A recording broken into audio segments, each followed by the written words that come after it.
What's up everyone, it's Dimitri here from LearnMate Tutoring, and to continue my weekly tutor tips series videos, today I'm going to be talking to you about a problem that that many of you would be facing now, many of your students be facing, which is the student crumbling under the pressure and constraints of an exam or SAC.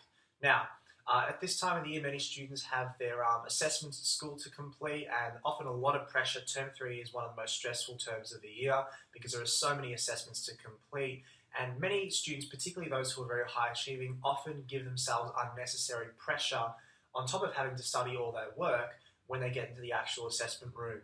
Now, I found from past experience, some students really know their stuff, but really unfortunately succumb to the exam or assessment pressure. So it's really important as a tutor that you provide them with coping strategies on how to manage that stress and pressure when they get into the actual assessment room. Now, these are the strategies that I'd be advising your students in order to minimize the potential pressure and stress. Number 1, remind them to get a good night's sleep before the actual assessment. So cramming late into the night is really not recommended.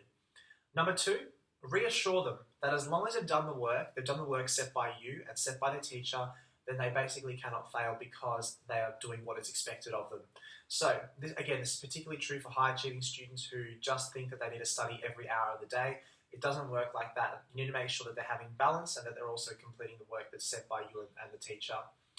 Number 3, get them to practice under time conditions. This is a really big thing that many students don't do actually. So when I used to tutor myself for English language, many students would give me practice essays that they would complete over the entire week, and it would be 1,500 words long. It'd be great, but there'd be an inability to replicate that particular standard in, say, 45 minutes to an hour. So telling students to simulate the exam conditions will minimize that potential stress and pressure. And lastly, many students are provided with reading time. So during reading time, and even if they don't have reading time, but if they do have reading time, and just say for a maths subject or bio or chem, oftentimes they look at question 11, for example, and think, oh my God, I can't do question 11. Then it clouds their judgment for the entire the remaining part of the assessment. So tell the students to work one question at a time, and then when they get to question 11, they'll then deal with it then. If they don't understand it, that's okay, but usually by the time they get to question 11, having done the first 10 questions, their mind is warmed up, they're settled into the actual assessment, and therefore they're better able to complete that particular question.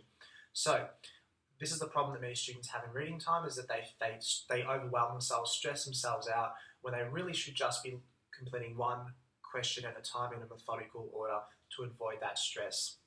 Now, I hope that helps out, guys, with some strategies for your students to minimize their stress around this time of the year. And another thing I'd like to talk about, guys, please do not, number 1, forget to add the lessons as they occur. You need to make sure you're adding lessons so the system can invoice it. And secondly, you need to make sure that if a lesson does not occur, that you remove it within 24 hours, that the system doesn't incorrectly invoice the parent, and therefore I have received awkward emails from parents and students. So please understand it's sometimes hard to do it, but really try your best to remember. And to end on a super positive note, guys, I just want to say that last week, LearnMate hit 350 hours in 1 week, which is the best week we've ever done. And this week we're set to do 400 hours this week. So keep it up, guys. I'm incredibly humbled and so grateful that we have reached this point in the business. So keep it up, guys. Ultimately, you are what makes LearnMate, and we're going to keep striving for amazing success. Thanks, guys. Have a great week.